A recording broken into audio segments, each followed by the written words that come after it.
아마겟돈 전쟁. 성경 그 위대한 데칼코마니, 구약의 그림자와 신약의 실체. 세계 정치 지도자들의 입에서 제3차 세계대전이란 말이 자주 나오고 있습니다. 세상은 사람들의 말대로 되어갑니다. 정확히는 세상 정치, 경제, 종교, 사회, 문화, 군사, 의료 모든 분야가 하나님의 말씀 성경대로 되어가고 있는데 믿지 않는 사람들조차도 입으로는 성경을 부인하지만 그들의 본성 DNA 속에서는 이것을 알고 있기 때문에 마지막 때 전쟁을 말하고 있는 것입니다. 사람의 입에서 나오는 말은 그 사람의 영적 상태를 나타냅니다. 내가 너희에게 이르노니 사람이 무슨 무익한 말을 하든지 심판날에 이에 대하여 신문을 받으리니 내 말로 의롭다 함을 받고 내 말로 정죄함을 받으리라. 마태복음 12장 36절. 100% 진리이신 주님의 입에서 나오는 말씀은 전부 영혼을 살리는 생명의 말씀이셨습니다. 내가 너희에게 이르는 말이 영이요 생명이라. 요한복음 6장 63절. 사람들은 만나고 헤어집니다. 헤어질 때는 자기가 손해를 좀 보더라도 선한 것을 내어놓는 것이 영적으로 복받는 비결입니다. 아마겟돈 전쟁. 우리가 사모하는 어린 양의 혼인잔치가 거룩한 성 새 예루살렘 성에서 끝나면 주님께서 지상 재림하시어 아마겟돈 전쟁을 통해 악의 세력을 물리치시고 주님께서 친히 다스리시는 나라 천년 왕국을 펼치시게 됩니다. 세상 나라가 우리 주와 그 그리스도의 나라가 되어 그가 세세토록 왕노릇하시리라. 요한계시록 11장 15절. 하나님께서는 구약 사사기의 기드온과 300명의 용사를 통하여 우리에게 아마겟돈 전쟁의 그림자를 미리 보여주셨습니다. 그래서 구약은 오실 예수님의 이야기, 신약은 구약의 말씀대로 오신 예수님의 이야기입니다. 이를 숨기는 것은 하나님의 영광이며 이를 밝혀내는 것은 왕의 영광이니라. 잠언 25장 2절. 때가 아니면 숨기시고 때가 되면 나타내시는 분이 하나님이십니다. 그래서 과거의 신학교리에 얽매이지 않고 때를 따라 양식을 나누어 주는 종이 되어야 합니다. 충성되고 지혜 있는 종이 되어 주인에게 그 집 사람들을 맡아 때를 따라 양식을 나눠줄 자가 누구뇨. 마태복음 24장 45절. 구약은 신약의 그림자, 구약은 뿌리, 신약은 그 나무입니다. 하나님은 사사시대 이스라엘과 미디안 동방연합군과의 전쟁을 통하여 마지막 때 아마겟돈 전쟁의 모습의 그림자를 보여주십니다. 하나님께서 이스라엘을 7년 동안 미디안의 손에 붙이십니다. 그 이유는 이스라엘 자손이 또 여호와의 목전에서 악을 행하였으므로. 사사기 6장 1절. 하나님께 악을 행하기 때문입니다. 지금 이 땅의 죄악도 하늘에 사무치고 있습니다. 또 내가 들으니 하늘로서 다른 음성이 나서 가로되 내 백성아 거기서 나와 그의 죄에 참여하지 말고 그의 받을 재앙들을 받지 말라. 그 죄는 하늘에 사무쳤으며. 요한계시록 18장 4절 5절. 성령이 교회들에게 하시는 말씀을 귀 있는 자는 들을지어다. 계시록 2장 3장하고 회개하라고 그렇게 외치시는데도 불구하고 듣지 않으니 하나님이 이 세상을 원수사 단마귀 적그리스도의 손에 붙여 심판하실 수밖에 없는 것입니다. 하나님이 허락하시니 미디안이 이스라엘을 괴롭힙니다. 미디안의 손이 이스라엘을 이긴지라. 이스라엘 자손이 미디안을 인하여 산에서 구멍과 굴과 산성을 자기를 위하여 만들었으며. 사사기 6장 15절 17절. 예나 지금이나 똑같습니다. 요한계시록에 떠오르는 말씀이 있죠. 땅의 임금들과 왕족들과 장군들과 부자들과 강한 자들과 착종과 자주자가 굴과 산바위 틈에 숨어. 계시록 6장 15절. 구약과 신약은 데칼코마니입니다. 지금 이 시대 이 땅은 하나님이 그 자녀들을 악의 손으로 키질하는 기간입니다. 그런데 어리석은 사람들은 깨닫지 못하고 이 땅에서만 피할 길을 찾고 있습니다. 미국의 대부호들은 지하호텔을 만들어 놓고 그리고 한국에서도 잘 사는 사람들은 대저택 마당에 방공호를 다 만들어 놨다는 소문은 공공연한 사실이고 그런데 깨어있다고 하는 주의 종들조차 신부단장 잘하여 휴거로 올라갈 소망은 믿지 않고 환난을 준비하여 시골로 산속으로 무인도로 들어가자고 들하니 참 답답하고 안타깝습니다. 이것이 율법적이고 종교적인 것이고 자기의입니다. 이스라엘이 파종할 때면 미디안 사람, 아말렉 사람, 동방 사람이 치러 올라와서 토지 소산을 멸하며 이스라엘 가운데 식물을 남겨두지 아니하며 사사기육장 4절 기근이 임합니다. 당연히 모든 가격이 폭등하겠죠. 한 데나리온의 밀 한 대요 한 데나리온의 보리석대로다. 계시록 6장 6절 트럼프가 한마디 하니까 세계 경제가 요동칩니다. 피할 길은 지존자이신 하나님의 날개 아래밖에 없습니다. 진리의 말씀을 믿음으로 붙들고 있어야 합니다. 바닷물이 흉용하고 뛰놀든지 그것이 넘침으로 산이 요동할지라도 우리는 두려워 아니하리로다. 시편 46장 3절 지존자의 은밀한 곳에 거하는 자는 전능하신 자의 그늘 아래 거하리로다.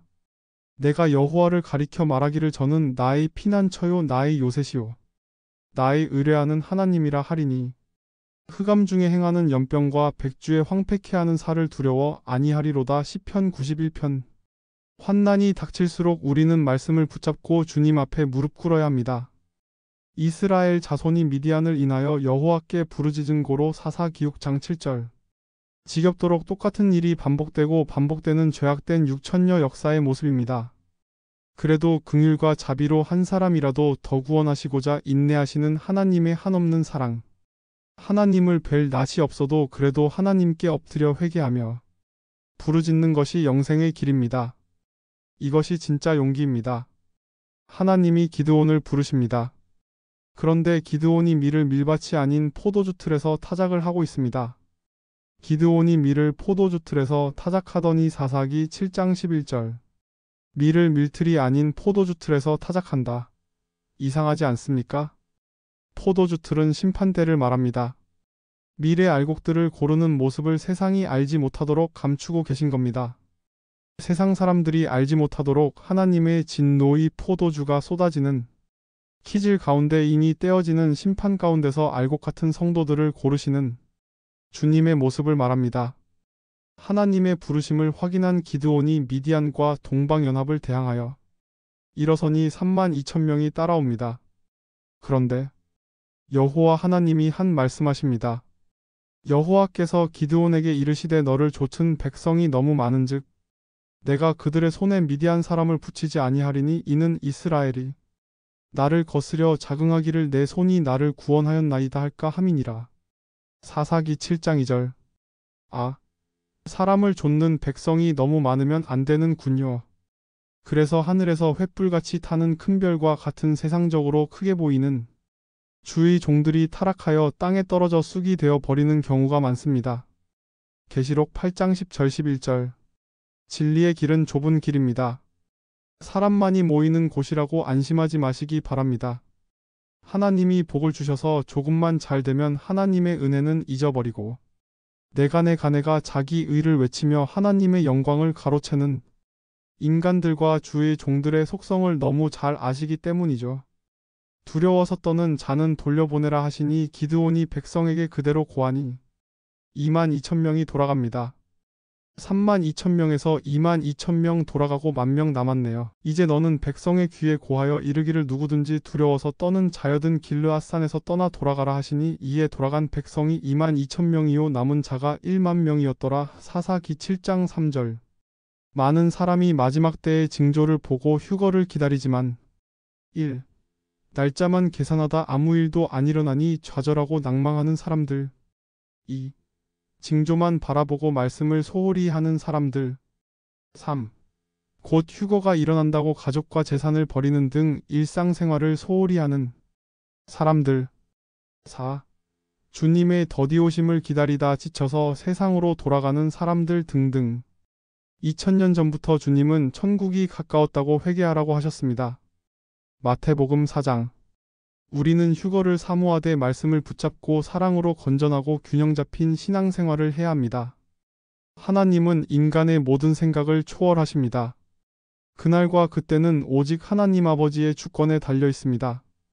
많은 말씀과 징조를 보여주시는 것은 한 영혼이라도 더 구원하시고자 하는 하나님의 사랑입니다.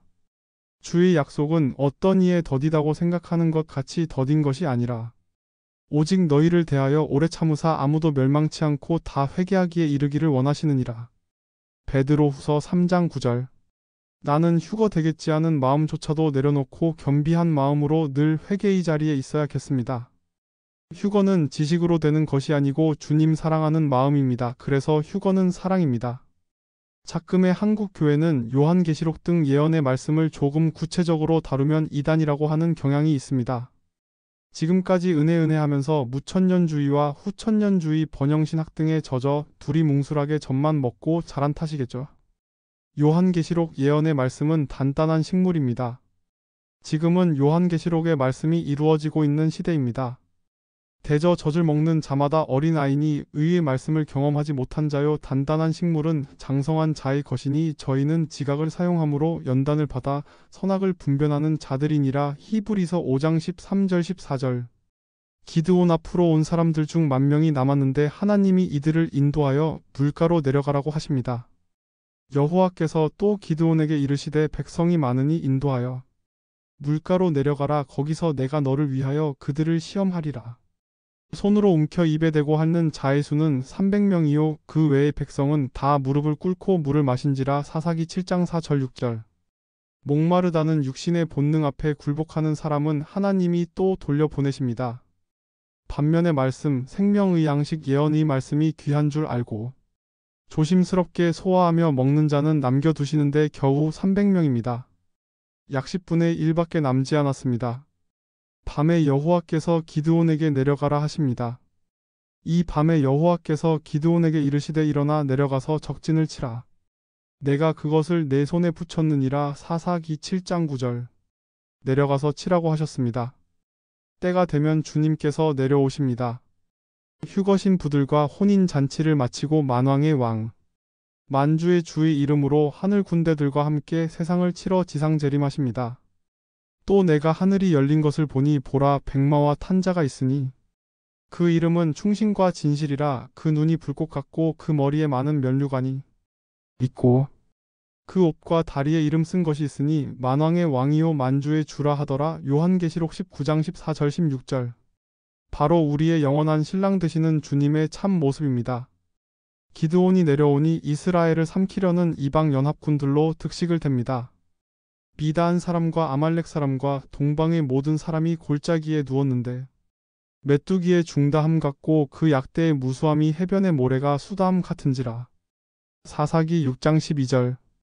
이 모습은 세상의 마지막 패권 다툼을 위해 세상의 열강들이 전쟁을 위해 그들의 시선과 군대를 무기또 하몬곡의 골짜기로 집중하는 모습을 말합니다. 주님께서 지상재림하실 때 이 땅에는 원수 사단마귀가 이 땅의 왕들을 아마겟돈으로 모을 때입니다. 또 여섯째가 그 대접을 큰 강 유브라데의 소돔의 강물이 말라서 동방에서 오는 왕들의 길이 예비되더라. 또 내가 봄의 개구리 같은 새 더러운 영이 용의 입과 짐승의 입과 거짓 선지자의 입에서 나오니 저희는 귀신의 영이라. 이적을 행하여 온천하 임금들에게 가서 하나님 전능하신 이 큰 날의 전쟁을 위하여 그들을 모으더라. 새 영이 히브리음으로 아마겟돈이라 하는 곳으로 왕들을 모으더라. 계시록 16장 12절 16절. 자기들의 패권 다툼을 위해서 모이는 것 같지만 실상은 귀신의 영으로 미혹되어 자신들의 욕심 때문에 그들이 모이는 것입니다. 그렇게 해서 말씀을 이루는 것입니다. 기드온이 전쟁을 위해 내려오니 꿈에 보리떡 한 덩어리가 하늘에서 내려와서 미디안 연합 군진을 쳐서 무너뜨립니다. 기드온이 그곳에 이른즉 어떤 사람이 그 동무에게 꿈을 말하여 이르기를 내가 한 꿈을 꾸었는데 꿈에 보리떡 한 덩어리가 미디안진으로 굴러 들어와서 한 장막에 이르러 그것을 쳐서 무너뜨려 엎드러뜨리니 곧 쓰러지더라. 사사기 7장 13절. 보리떡 한 덩어리 무슨 뜻일까요? TOBCONTINUED